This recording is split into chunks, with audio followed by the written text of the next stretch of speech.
Hiroshima Nagasaki Telangana. Hiroshima Nagasaki Telangana. Hiroshima Nagasaki మీద America అప్పుడు అణుబాంబులు వేసింది. అణుబాంబులు వేస్తే విధ్వంసం జరిగింది. రెండో ప్రపంచ యుద్ధం అప్పుడు బాంబులు వేస్తే ఇప్పటి వరకు కూడా గడ్డి మొలవలేదు. తర్వాత లక్షల మంది చనిపోయారు. అక్కడ చనిపోయారు. సేమ్ తెలంగాణను గదే చేసిరు కేసీఆర్ కుటుంబం, అంతకంటే ఎక్కువ. ఎస్.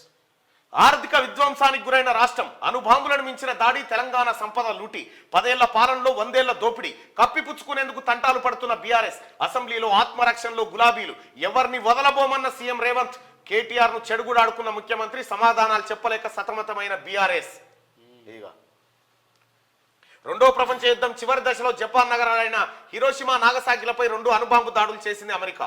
మానవ చరిత్రలో అణ్వాయుధ దాడులు జరిగినది ఈ 2 ఘటనల్లో మాత్రమే. ఈ దాడులో దాదాపు 1,29,000 మంది మరణించారు. ఈ విధ్వంసాన్ని ప్రపంచం ఎప్పటికీ మర్చిపోలేదు. ఇదే తరహా గత 10 ఏళ్లలో తెలంగాణ రాష్ట్రం అణుబాంబులను మించిన ఆర్థిక విధ్వంసం గురైందని చెప్పడంలో అతిశయోక్తి లేదు. ఇట్లా చేసిండు కేసీఆర్.